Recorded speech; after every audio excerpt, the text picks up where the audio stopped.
Halo teman-teman, halo semuanya. Kita jumpa lagi teman-teman di Rayudi Channel. Salam buat teman-teman semuanya. Terima kasih sudah berkunjung ke channel ini. Kita doakan supaya teman-teman dan kita semua ya, seisi rumah kita, keluarga kita diberikan kesehatan yang sesehat-sehatnya. Amin ya teman-teman. Ayo semangat hari ini kita untuk beraktivitas ya teman-teman. Semoga dilancarkan dan dimudahkan segala rezekinya, amin. Nah, saya masih nyambung video ini ya teman-teman dari video sebelumnya kemarin. Jadi kemarin saya juga sudah bahas mengenai mobil ini ya, Avanza 1300 cc. Mobil ini diderek dari Jawa ke Jakarta karena mengalami insiden pada mesin. Ini stang sehernya bengkok, menghantam blok dan mesinnya macet. Pistonnya pecah seperti ini kondisinya. Nah, ini kenapa atau apa sebabnya sudah saya bahas di video sebelumnya, jadi teman-teman tonton aja ya. Kemudian bagaimana cara kita tips ya menekan biaya itu, estimasi berapa biaya pengeluaran kita untuk turun mesin, sudah saya bahas juga di video sebelumnya. Teman-teman tonton aja di situ ya. Di sesi ini saya mau memberikan teman-teman lagi penjelasan. Jadi begini teman-teman ya, ini kita lanjut di video sebelumnya ya. Jadi ini melanjutkan saja untuk edukasi buat teman-teman semuanya. Nah, jadi buat kalian yang mobilnya saat ini di bengkel lagi sedang menjalani operasi berat nih ya di ruang IGD ya. Jadi lagi turun mesin ya kan, lagi parah gitu kayak gini nih, modelnya udah ditelanjangin begini mesin ya.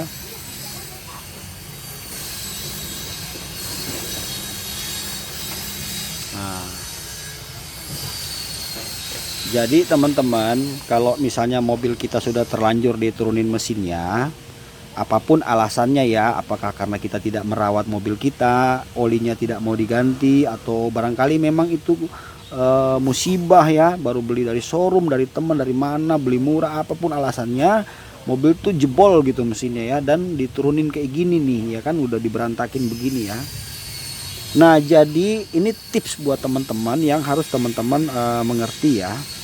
Jadi saat mesin itu diturunkan, saya akan ambil contoh video kasus ini ya, kasus ini contohnya. Jadi contoh gini teman-teman, mobil ini itu kan turun mesin gara-gara ini nih ya, ini nih jadinya begini. Nah, harus diingat bahwa ini tuh terjadi karena ada penyebab. Jadi ini adalah dampak ya. Oke, ini dampak. Dampak penyebab utamanya itu bisa karena olinya nggak ada ya kan, metal itu kemakan jebol dong gitu ya, ataukah memang yang dipakai olinya palsu, atau mungkin mobil ini sempat kena banjir karena Avanza tuh cengeng ya, kena banjir dikit stang tuh bisa bengkok. Sering saya suka turun mesin gara-gara itu ya. Oke, jadi apapun penyebabnya, kalau mesin sudah turun, nah maka tipsnya begini teman-teman ya. Ini dengar baik-baik, simak baik-baik, ini tips buat kalian yang punya mobil. Cara ini kita lakukan agar apa? Kalau kita punya mobil kita sendiri ya, buat pakai keluarga atau rencana mau pakai lama gitu ya, maka teman-teman sebaiknya sampaikan ke pihak bengkel atau ke montirnya. Saya minta tolong untuk dicek semua internal mesin saya bagaimana kondisinya ya. Saya langsung kasih contoh teman-teman ya. Contoh yang pertama.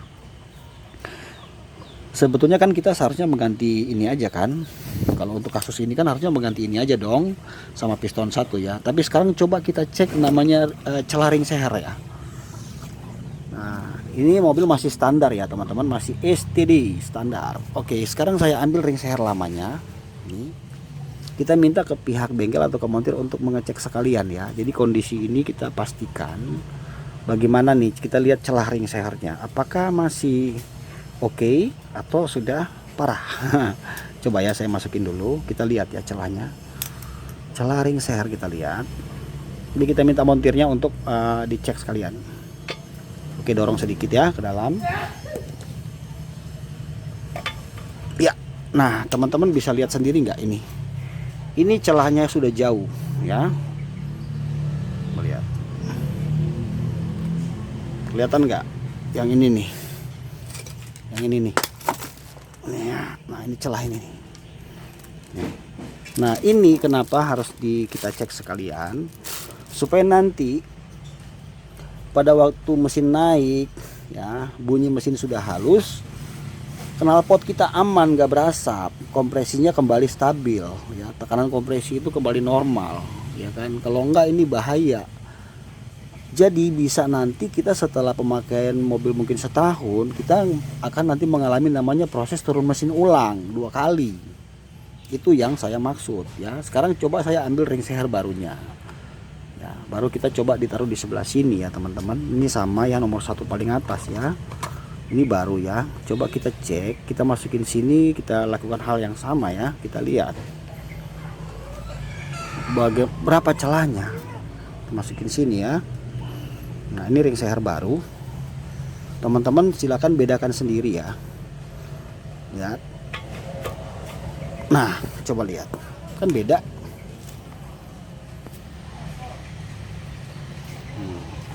Perhatikan perbedaannya teman-teman ya, ini dengan ini jauh kan. Nah jadi teman-teman, ini harus kita kasih tahu kepada montir atau pihak bengkel. Artinya kalau antisipasi bila dia tidak bertanya gitu kan, nah, kita sampaikan. Nah, tujuannya apa? Supaya kita waktu turun mesin itu sekalian semuanya kita kerjakan.